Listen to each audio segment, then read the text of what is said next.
Acompanhe comigo, Jonas capítulo 2, versículo 1. Do ventre do peixe, Jonas orou ao Senhor, seu Deus, e disse: clamei ao Senhor na minha angústia, e ele me respondeu do ventre do Sheol. Gritei, e tu ouviste a minha voz, pois me lançaste nas profundezas do coração dos mares, e a corrente das águas me cercou, todas as tuas correntes e ondas passaram por cima de mim.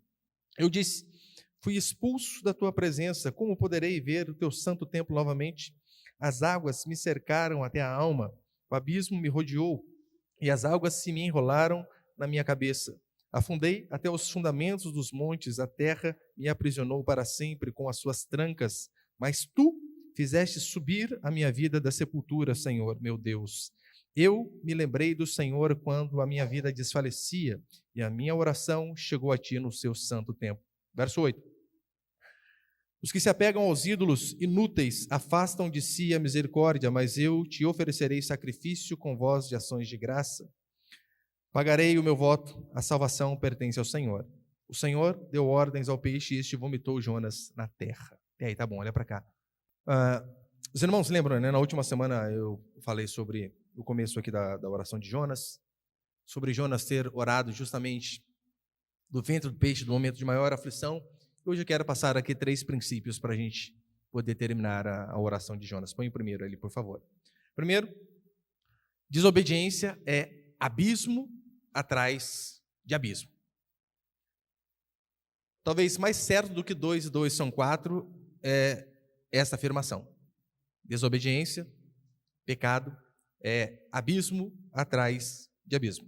No versículo 5 e 6, ele vai dizer assim: as águas me cercaram até a alma, o abismo me rodeou e as algas me enrolaram na minha cabeça. Versículo 5, né?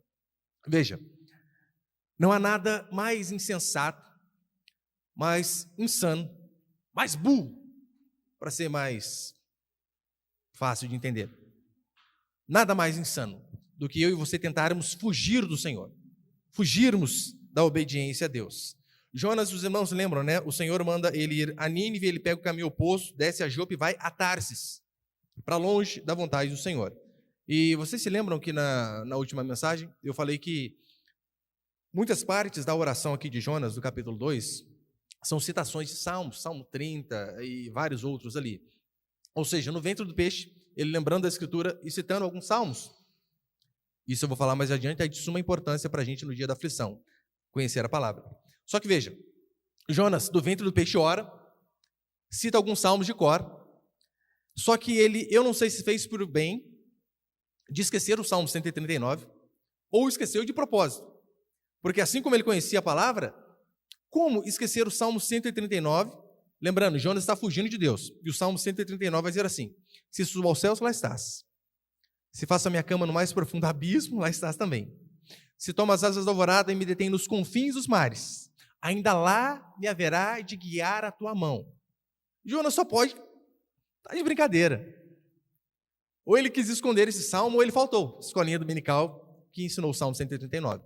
Não tem como fugirmos da presença do Senhor. E no versículo 5 aqui, como ele diz, né, as águas me cercaram até a alma, nessa versão que nós lemos aqui, ao meio do século 21, mas a melhor tradução talvez seria as águas me cercaram até a garganta, até o pescoço, mostrando de fato aquele momento físico ao qual Jonas estava passando. Lembrando, Jonas estava no ventre de um peixe. Eu na primeira ou na segunda pregação eu coloquei uma foto aqui de James Bartley, sobre uma história que está nos anais do Almirantado Britânico, onde diz que este pescador, pescando com seus amigos, ele foi lançado ao mar por conta de uma baleia, de um cachalote. Esse cachalote o comeu. No dia seguinte, como os amigos tinham ferido este cachalote com um arpão, eles pegaram ele, abriram o cachalote e, para surpresa deles, James Bartley estava lá dentro, ainda vivo, se retorcendo, ainda vivo. Depois desse episódio, James Bartley viveu 18 anos, teve alguns problemas de saúde, pele escamando e várias outras coisas, mas ainda viveu 18 anos após esse episódio. Isso aí é um fato histórico, você pode comprovar, dar um Google na hora que você chegar na sua casa lá. Só que veja, de um dia para o outro, ele teve sequelas que ele levou para o resto da vida por conta do suco gástrico do peixe. Você imagina o que Jonas não estava passando? 3 dias nessa situação. Por isso ele vai dizer aqui no versículo 5, né?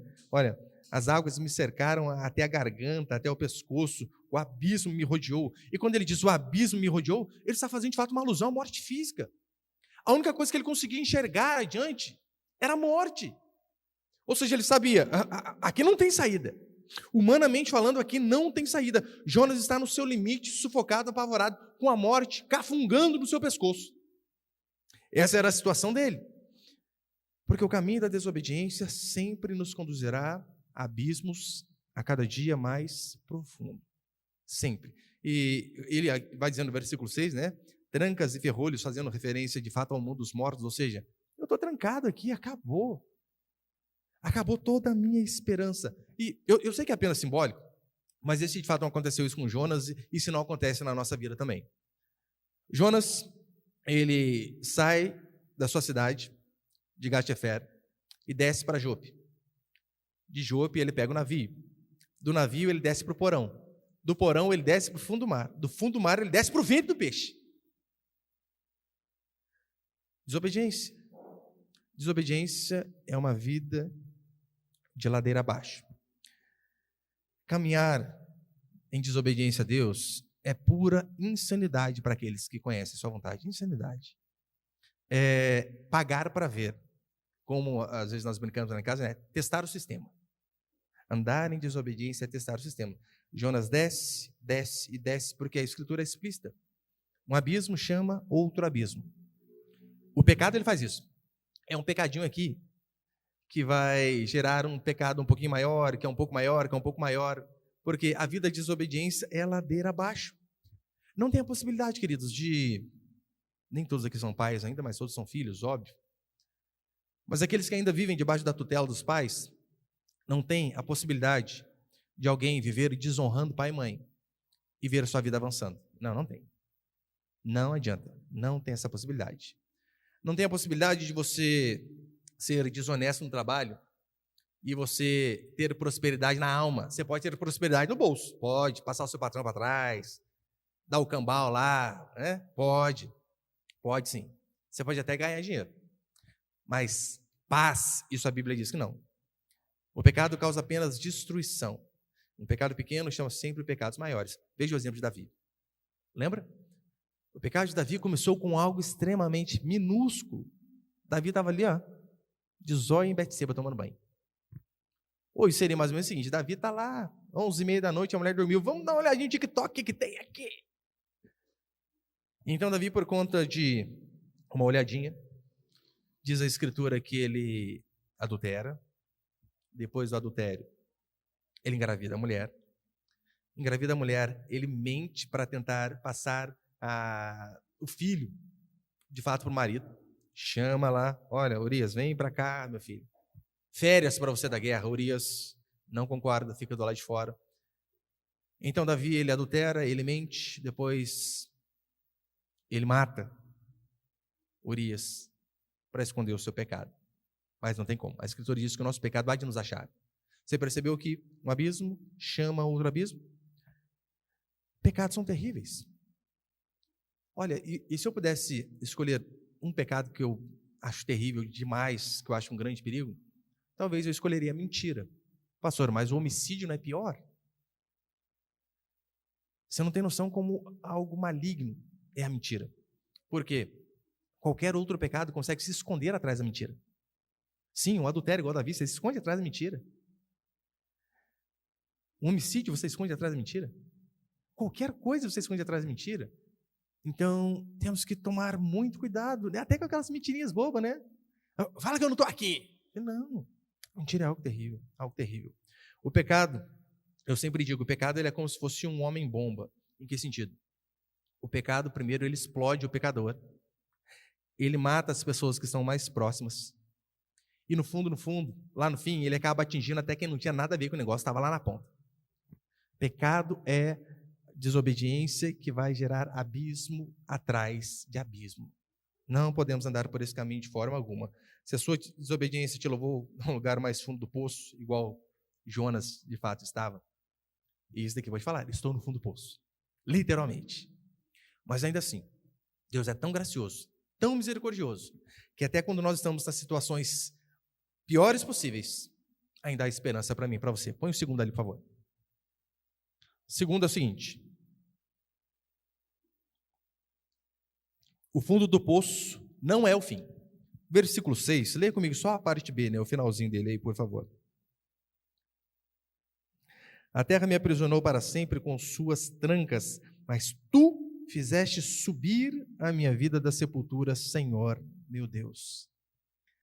Até aqui então a vida de Jonas era apenas aflição atrás de aflição, angústia atrás de angústia, sofrimento atrás de sofrimento, tudo por conta de desobediência, por tentar fugir de Deus. Mas você reparou que aqui no finalzinho do versículo 6, a vida dele tem uma reviravolta? Aquilo que era descendente, de repente fica ascendente. Ele diz: o Senhor, Ele intervém. O Senhor intervém, e é óbvio, apenas Deus podia livrar Jonas dessa situação. Não havia nenhuma possibilidade dele por si mesmo sair dali. Para que eu e você possamos ver que, de fato, é uma situação tão trágica, tão desesperadora, que Deus não possa intervir, que Deus não possa nos ajudar quando nós clamamos a Ele. E é tão certo, porque no versículo 7 ele vai dizer assim, acompanhe, por favor: eu me lembrei do Senhor quando a minha alma desfalecia. Quando a minha alma desfalecia. E para você ter uma ideia, a raiz verbal aqui, né, aponta para um estado de fraqueza corporal e mental. Ou seja, Jonas, ele está simplesmente se vendo como debilitado, perdendo forças. É só você lembrar do lugar que ele está. Perdendo forças, então ele está perdendo a guerra mental e está perdendo a guerra física também. E ainda assim, nesses momentos mais intensos de nossa vida, de sofrimento, nesses momentos de dor intensa, que nós só vemos a morte à frente, ele diz que até nesses lugares é possível ter esperança. Até quando a desgraça está praticamente consumada, porque o que estava acontecendo com ele era isso. Era apenas questão de tempo. Eu não sei se você já passou por momentos assim, de você simplesmente olhar para frente e dizer: olha, fim da linha. Acabou. Não tem como escapar. É um caminhão que de repente pisa no freio bem na sua frente. E agora? Paulo passou por momentos terríveis assim. Paulo diz na Escritura que ele estava num barco, teve um naufrágio, e eles fizeram tudo o que eles podiam fazer, né? Jogaram as cargas ao mar, a exemplo de Jonas. Aí Paulo diz que chegou certo momento que eles desesperaram da própria vida. Em que sentido? Fizemos tudo o que estava ao nosso alcance. Acabou. Não dá mais, vamos todos morrer. Jonas, no momento de mais aflição de sua vida, ele ainda consegue ter um alento. Ele ainda consegue dizer: eu me lembrei do Senhor. Pouco antes da morte, ele diz: eu me lembrei do Senhor.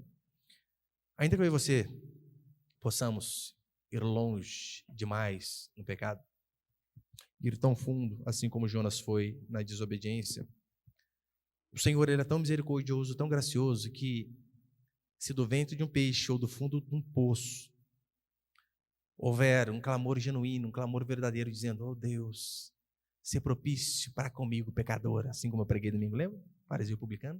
Se ainda assim houver esse clamor, o Senhor é um Deus de graça.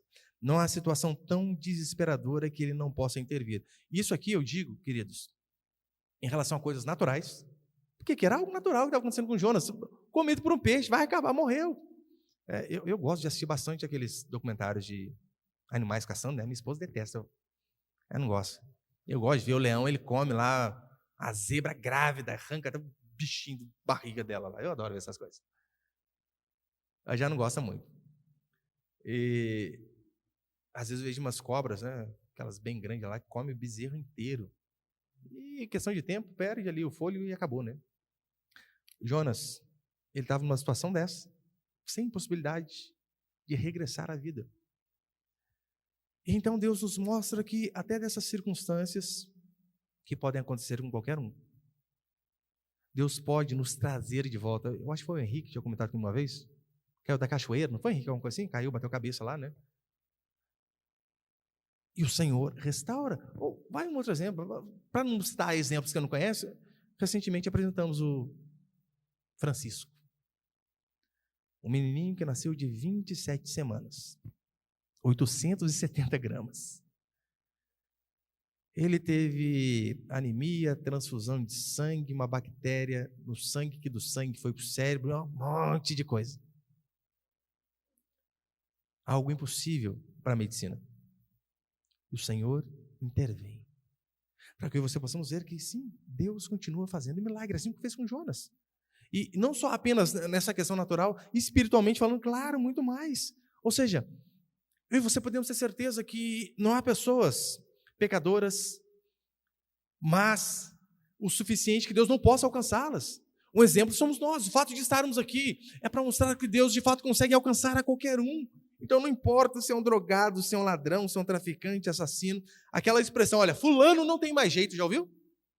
Não. Para Deus não existe essa expressão. Para Deus todo fulano, inclusive nós, temos jeito se ele agir com graça e misericórdia. A Bíblia vai dar o exemplo de Nabucodonosor. Ele que era o comandante aqui dessa nação perversa, dos ninivitas, dos assírios. Nabucodonosor, ele era o chefe do exército mais perverso, talvez, que já existiu na história.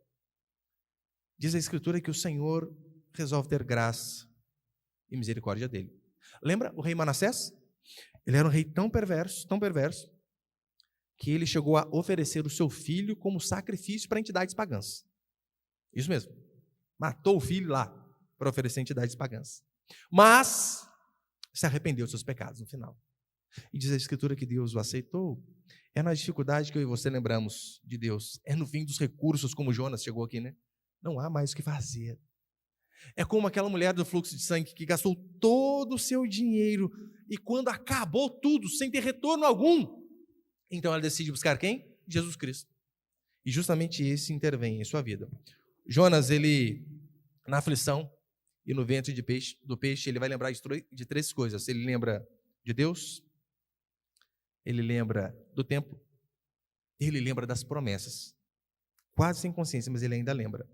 Em Lamentações, capítulo 3, a Escritura vai dizer ali que Jerusalém está sendo cercada por Nabucodonosor, este homem perverso.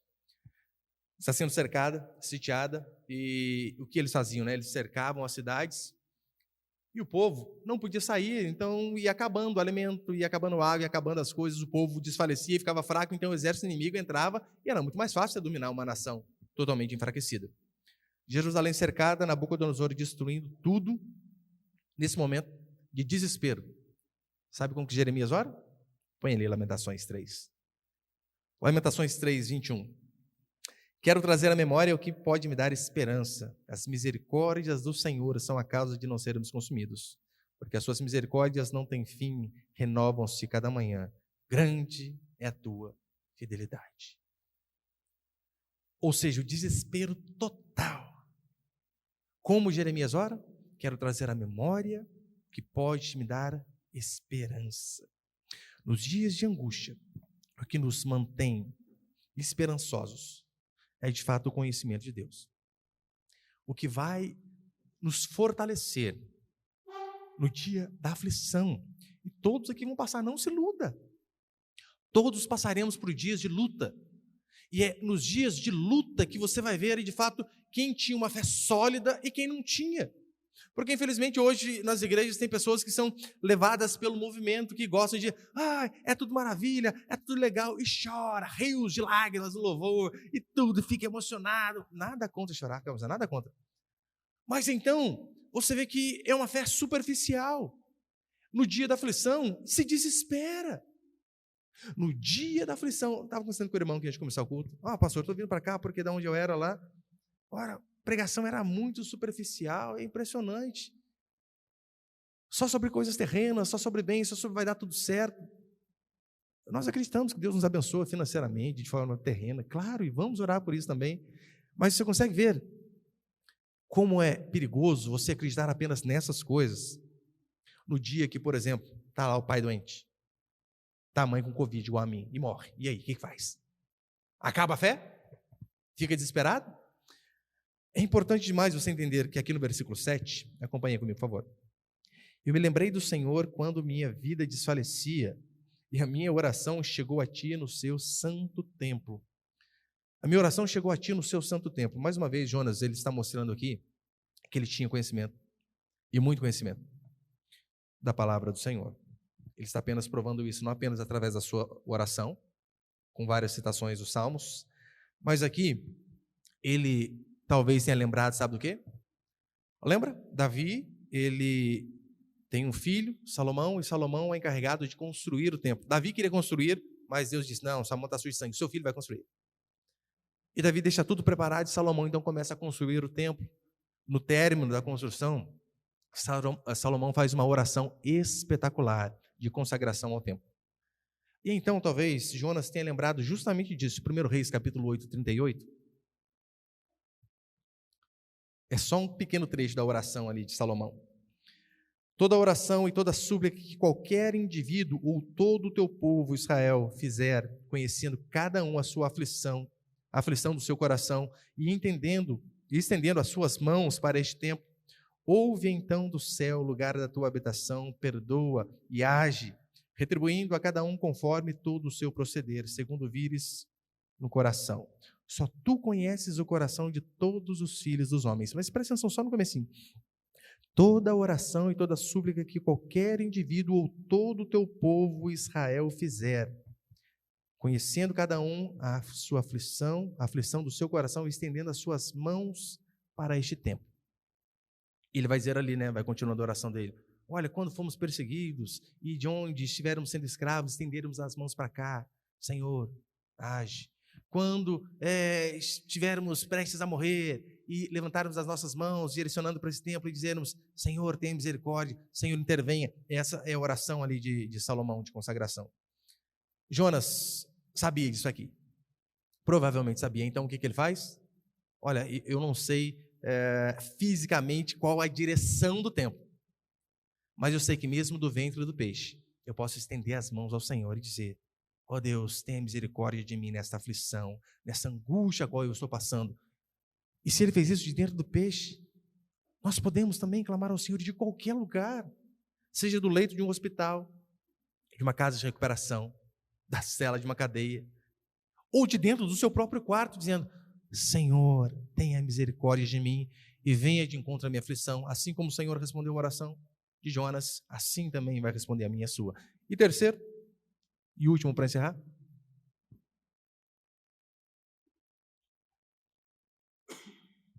Terceiro e último princípio, uma vida com propósito. Esse princípio acho que ficou meio ruim, né? Parece o livro lá do Rick Warren, Uma Vida com Propósito, mas foi o que eu consegui achar de melhor. Versículo 8, acompanhe comigo, por favor. Jonas 2, versículo 8.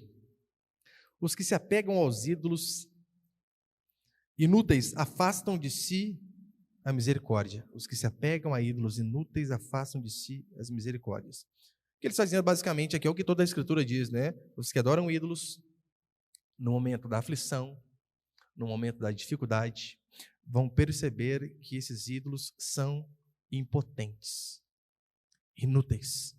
Que uma imagem de gesso, de madeira esculpida, seja do que for, banhada a ouro, não serve para nada. Uma imagem que precisa ser carregada numa procissão. Não pode te carregar no dia da sua aflição. É basicamente isso aqui que ele está dizendo.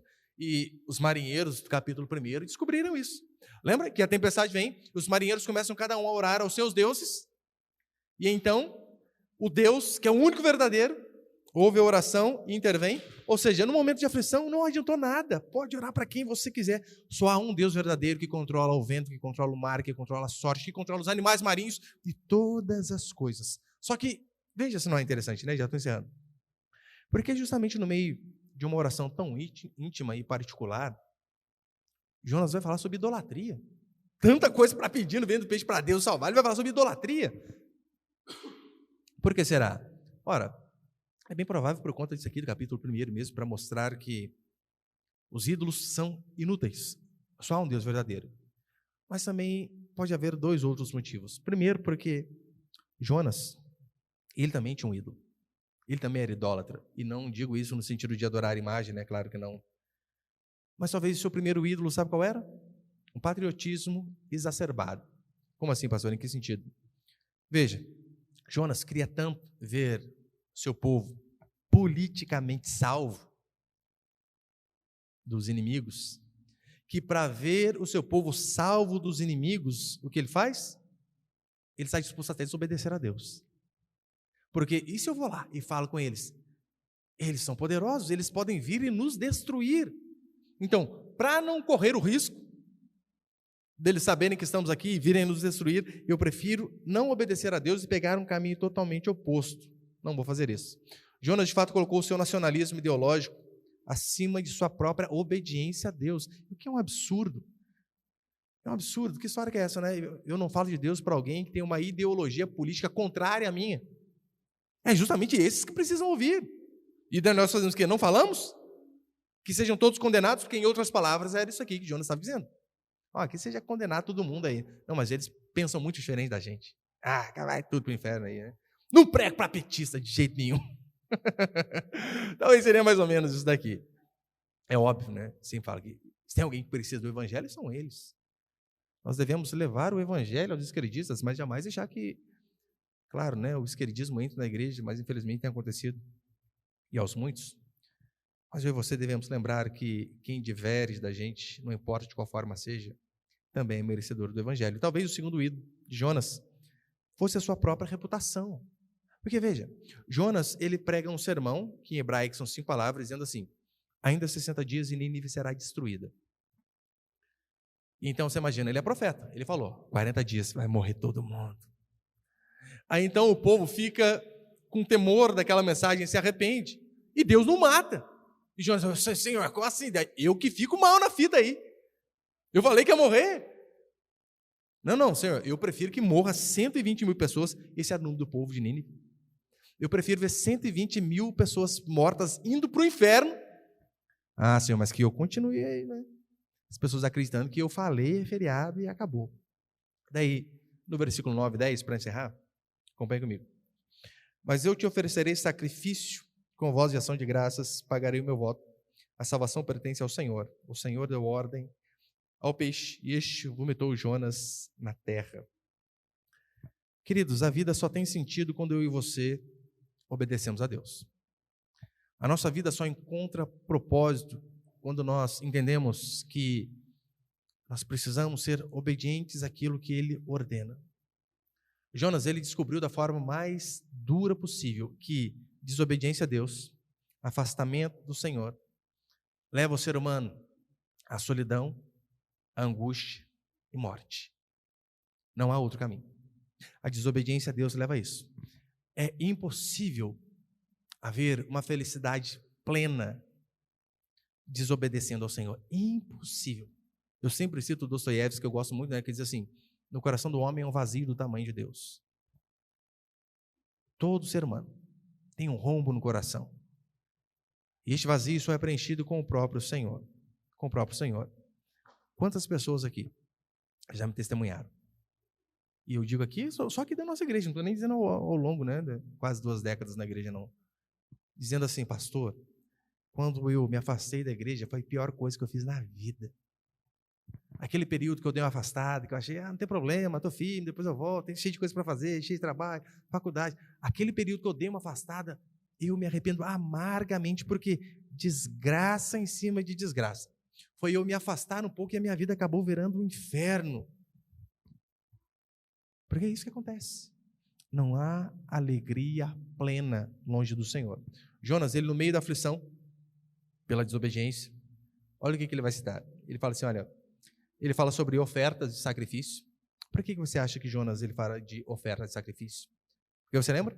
No Antigo Testamento, o cordeirinho era sacrificado, e então a pessoa que levava o sacrifício ficava sem culpa. Porque o sacerdote recebia lá o ofertante, o sacrifício, colocava a mão de forma simbólica na cabecinha do cordeirinho, e simbolicamente o pecado daquela pessoa era transferido para o cordeiro, e o cordeiro era morto. Aquela pessoa poderia dizer, estou sem pecado porque alguém pagou a minha culpa. Você sabe onde que isso vai se cumprir lá na frente, né? Óbvio. Mas ele lembra do sacrifício que ele sabe. Essa é a forma que tem de eu viver sem culpa. Jonas, ele vai falar que ele passa a ser grato a Deus. Agora ele passa a ser grato a Deus e não vai ficar murmurando. Voz de ação de graças, né? Nós lemos aí. E depois ele ainda diz assim, pagarei o meu voto. Qual que era o voto de um profeta? Qual que era o compromisso de um profeta como ele? Deus falou ele ouviu e apenas repassou.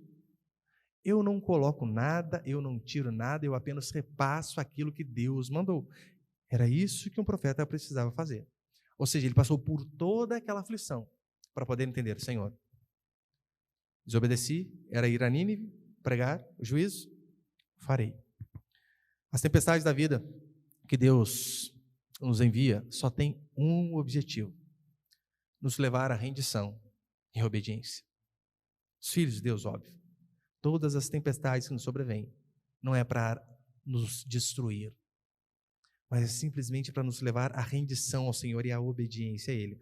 E ele conhece, Jonas sabe, né? A salvação é obra do Senhor. Na parte B aí do versículo 9, ele vai dizer, né? A salvação pertence ao Senhor. E o substantivo hebraico aqui, né, que fala sobre salvação, não tem a ver com salvação da alma, não.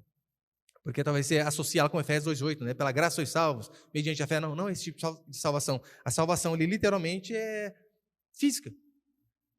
A salvação, ou seja, o livramento físico vem do Senhor. O Senhor pode nos livrar, sim, do meio dos escombros lá de um deslizamento. Ele pode nos livrar. Livrou Jonas do vento do peixe. Do meio das ferragens de um acidente automobilístico. O Senhor pode nos livrar. É nesse sentido aqui que ele está dizendo: o Senhor pode nos livrar de todas essas coisas. E o capítulo 2, ele termina da mesma forma que terminou o capítulo 1. É interessante, né? O capítulo 1, versículo 17, ele vai terminar assim: o Senhor preparou um grande peixe. E o capítulo 2 termina assim: o Senhor deu ordens ao peixe. Ou seja, mais uma vez, Deus mostrando que é Ele que domina, controla e governa sobre todas as coisas. E veja, os marinheiros, eles trataram Jonas como uma carga, né? Lembra? Estavam jogando as cargas ao mar. Ah, mas o problema é Jonas. Joga Jonas também. É a carga aqui, o problema é ele. O peixe tratou Jonas não como uma carga, mas como um objeto a ser expelido. Você sabe, né? Quando você engole algo que não é aceitado ali pelo estômago, você expele. Os marinheiros tratam Jonas como uma carga inútil. O peixe, pior ainda, né? Como um objeto a ser expelido. E mesmo sendo rejeitado por tudo e por todos, Deus dá a Jonas mais uma oportunidade de ser obediente e de fazer aquilo que é correto. Para que eu e você vejamos que o nosso Deus, de fato, Ele é um Deus de segunda, terceira, quarta, quinta chance. Inúmeras chances nós temos. E talvez você tenha andado durante muito tempo da sua vida, assim como Jonas, né? Na rota de fuga, fugindo da obediência. Se assim nós temos feito, só há para nós um caminho. O caminho do arrependimento, de dizer para o Senhor: ó Deus, ser propício a mim.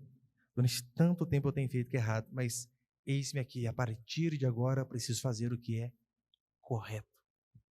Nós só temos esse caminho, querido. Se nós não entramos por essa viela, por este caminho, se nós tentamos sair pela tangente, assim como Jonas tentou, tempestades, lutas, dificuldades, é o que nos espera. Mas ainda assim, o Senhor continua sendo gracioso e misericordioso para todo aquele que diz: ó Deus, até aqui eu andei errado, mas a partir de hoje eu quero fazer diferente. Quero viver em obediência, quero obedecer aquilo que o Senhor tem ordenado. Quantos querem viver dessa forma? Amém? Você pode ficar de pé por um instante?